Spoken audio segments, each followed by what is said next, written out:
За хөдөө аж ахуйн биржээс орон нутагт ноолуурын үн тогтоох дуудлага худалдааг зохион байгууллаа.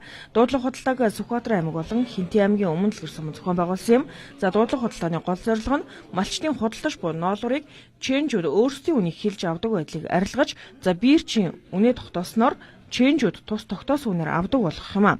За ингээд Сүхбаатар аймагт явагдсан ноолуурын дуудлага худалдаагаар 127,000-аас 128,000 төгрөгийн өртөгтэй байсан 1 кг ноолуур 133,000 төгрөгт хүрсэн юм а.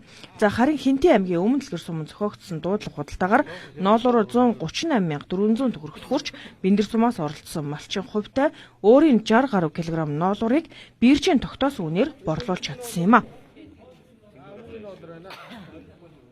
Дуудлагуудаа яваагүй тохиолдолд ерөнхийдөө өмнө дэлгэр сумын ханш нь 135 та тийм ханштай байна. Ерөнхийдөө дуудлагуудаа нийтэд ил тод явагдсанаараа энэ бол хүртээ хэмжтэй ерөнхийдөө дараагийн малчид иргэдэд их боломжийн асуудал боллоо.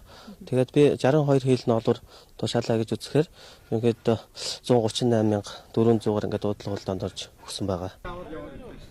За дуудлага худалдааны үеэр ноолуурын чэнжүүд ирж ноолуурын үнийг авдаг үнээс нь өндрөөр тогтоосонд бухимдах зарим нь байсан юм а. За харин малчдын хувьд хөдөө аж ахуйн биржээс зохион явуулах болсон дуудлага худалдааг дэмжиж байх, за түүнд нь идэвхтэй оролцох шаардлага харагдаж байлаа. За тухайн дуудлага худалдаагаар тогтоосон үнээр ноолуураа худалдан борлуулах ёстой ч за чэнжүүд малчдад бодит үн биш, за ийм үнээр худалдан авахгүй гэх зэргээр ятгах байсан юм а. За малчдын хувьд ноолуураа зах зээлийн үнээс 3-аас 4,000 төгрөг нэмэгдүүлж арилжсан нь ашигтай байна гэж байлаа. Ямааны ноолуур бол одоо миний бодлоор бол урд өмнө Сүхбаатар аймагт би болж байгаагүй үн хүрлээ гэж бодоод байгаа шүү дээ. Одоо 130,000 хүрчээд шүү дээ манай аймагт. Онцон чинь нэр нэг 107-8% байсан баг. Тэр л бичинд байсан да. Ер нь манай энтийн ноолуурын чанарын үед үл сайн шүү дээ. Ер нь ноолуурын чанар сайжирч байвал ноолуурын маань үнэшэл сайн гадаадынхаа зах зээл сайн өсөх юм чинь тийм ээ. Тийм чанараас л одоо энэ дуудлага худалдааг юу байх нь зохион байгуулж явах нь бол бид бахаа л гэж бодсон. Сүхбаатар аймгийн дуудлага тухай 131,500-аас 133 ханш тогтоод нэлээд ноолур зарагдлаа. Бидэнд авсан мэдээгээр 20 тонн ноолур зарагдсан гэж байна.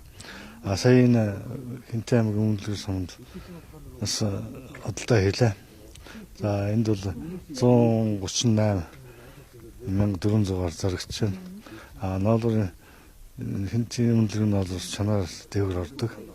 Тэгэхээр энэ малчид бол энэ ханшаар бол ноолураа худалдаж арилжах ёстой. Энэ бол гол одоо үнэ тогтч байгаа гэсэн үг.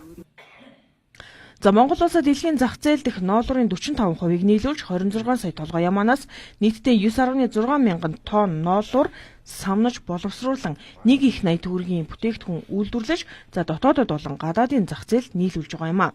За малчны хотноос үйлдвэрлэгчид хүрэх дамжлага тодорхойгүй, бодлогогүй явж ирснээс чэнжүүдийн гараар дамжиж малчдад өгөх үүрэг өгж хангалтгүй байгаа юм а. Салбарын яам энэ чиглэлд анхаарч хүнс хөдөө аж ахуй хөнгө үйлдвэрийн яам, хөдөө аж ахуйн бирж хамтран орон нутагт ноолуурын дуудлага худалдааг инхүү зохион байгууллаа.